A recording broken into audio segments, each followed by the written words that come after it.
Audio Jungle.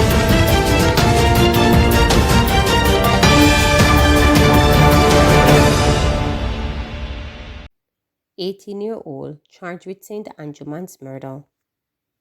An 18-year-old has been charged with murder after he allegedly shot and killed a man on Sunday, August 25th.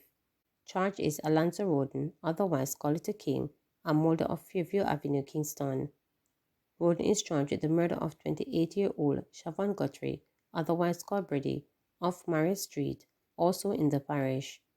He is also charged with possession of prohibited weapon, unauthorized ammunition, and using a prohibited weapon to commit an offense.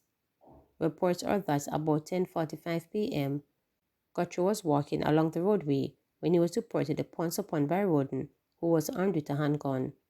It is alleged that Roden opened gunfire, hitting Guthrie multiple times. The police were alerted, and on arrival, Guthrie was seen lying in blood.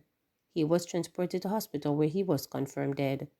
Roden was arrested and charged on Wednesday, September 18. A court date for him is now being finalized. Prime Minister Holness to initiate legal action against senior PNP members over alleged defamatory comments.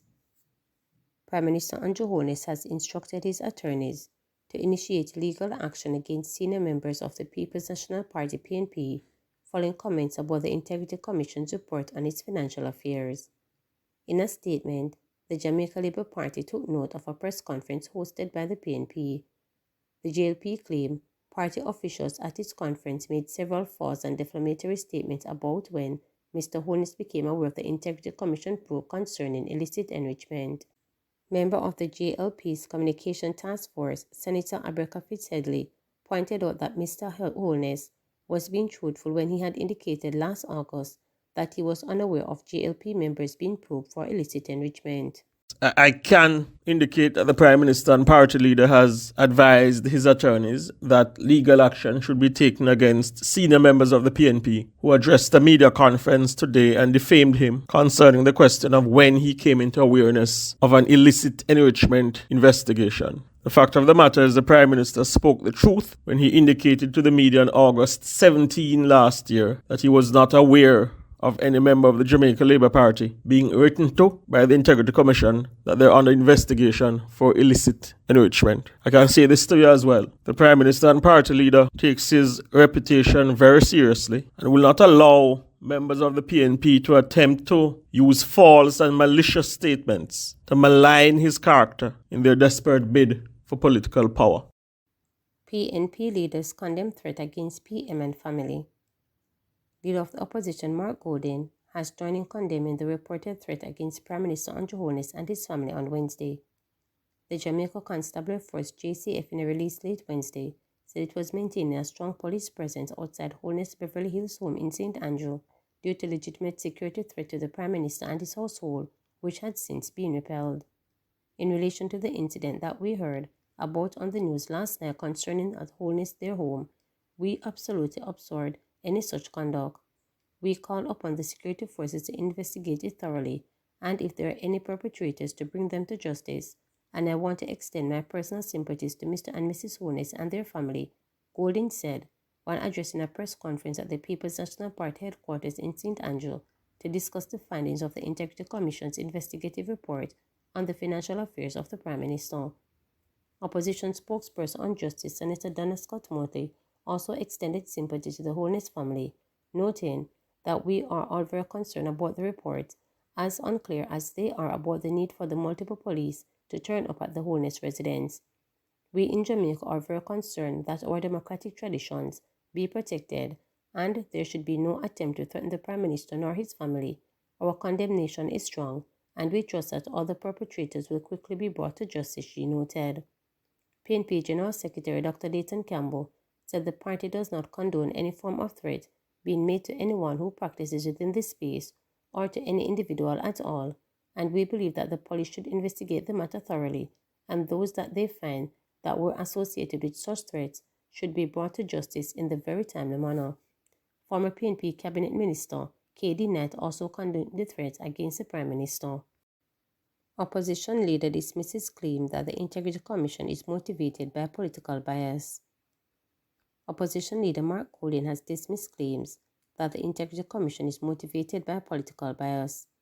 His comment follows concern about whether or not the People's National Party is more privy to information from the Commission. Speaking at a press conference, Mr. Golding said the Commission is not partisan and it has taken actions against members of the two main political parties. He said any attempt to discredit the Integrity Commission should be condemned. It is important to dispel the deliberate falsehood that is being perpetrated in some circles of the Integrity Commission being motivated by political bias. While the developmental work on the legislation that created the Integrity Commission was done prior to 2016, the Integrity Commission Act was reviewed and then passed into law by this JLP government. The commissioners of the Integrity Commission were appointed under this JLP government, and Mr. Holness himself had an important role in their appointment. The staff of the Integrity Commission were all employed under this JLP government. The record shows that the Integrity Commission has taken action against delinquent representatives from both political parties. This scurrilous suggestion that the Integrity Commission is motivated by political bias must therefore be rejected for the malignant mischief that it is. The Integrity Commission is a critical institution in the governance of our country, a country which is seriously afflicted by the scourge of corruption at the highest levels. The Integrity Commission must be nurtured and supported so that it can do its anti-corruption work without fear or favor. The continuing attempts to discredit, weaken, undermine, or intimidate the Integrity Commission, its commissioners and staff must be condemned and resolutely resisted by all well-thinking Jamaicans. Jamaica's tourism sector continues to grow despite numerous challenges, says Bartlett. Minister of Tourism Edmund Bartlett says based on preliminary figures, Jamaica has welcomed just over 2 million stopover visitors and some 3 million total visitors, including cruise arrivals between January 1 and September 14 this year. According to a release from the Minister of Tourism on Thursday, this achievement marks an increase overall for the last year figures for the same period. The milestone, the ministry says, comes as Bartlett departs the island for Brazil, where he will participate in the 4th G20 Tourism Working Group meeting being held from September 19 to 20, 2024. The minister will also attend a G20 ministerial meeting on September 21, 2024, amid Jamaica's continued push to expand its shares of the lucrative Latin American market to boost arrivals. Surpassing 2 million stopover arrivals and welcoming some 3 million total visitors since the start of 2024 is a remarkable achievement for Jamaica. Furthermore, the tourism sector has also earned approximately US $2.97 billion since the year began, Bartlett noted, pointing out that despite a number of challenges, Jamaica's tourism sector continues to grow.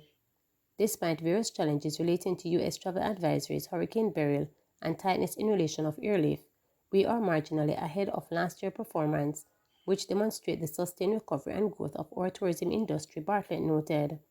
This reflects the strength and resilience of our tourism sector and the continued appeal of Jamaica as a premier travel destination.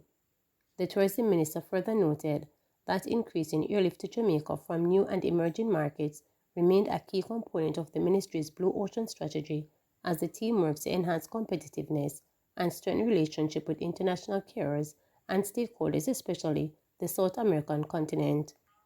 This trip to Brazil is an important part of our efforts to boost airlift and connectivity between Jamaica and Latin America. The G20 Tourism Working Group meeting presents an invaluable opportunity to engage with international tourism leaders on resilience and sustainability, years where Jamaica is seen as a global thought leader, Bartlett underscored. The G20 is an intentional forum for economic cooperation where member states meet to discuss key economic, political, and social initiatives. During his time in Brazil, Minister Bartlett is expected to participate in a range of activities including technical meetings and bilateral discussions aimed at fostering stronger ties between Jamaica and Latin America markets. Additionally, he will be a speaker at the G20 and UN Tourism Side event on September 20, 2024 under the theme Tourism, Building a Just World and a Sustainable Planet. In addition to his involvement in the high-level meeting, Bartlett will attend the UN Tourism Sustainable Forum and the World Travel and Tourism Council's WTTC Public-Private Sector Dialogue on Thursday, Re-Tourism, before concluding his visit with the ministerial meeting on September 21, 2024. As we look ahead, sustainability and resilience remain the forefront of Jamaica's tourism agenda. The G20 provides an excellent platform to advocate for these principles internationally and to foster positive change in the global tourism industry, the tourism minister added. Bartlett is scheduled to return to Jamaica on Monday, September 23, 2024. Remember to subscribe, like, share, and click the notification bell for daily updates.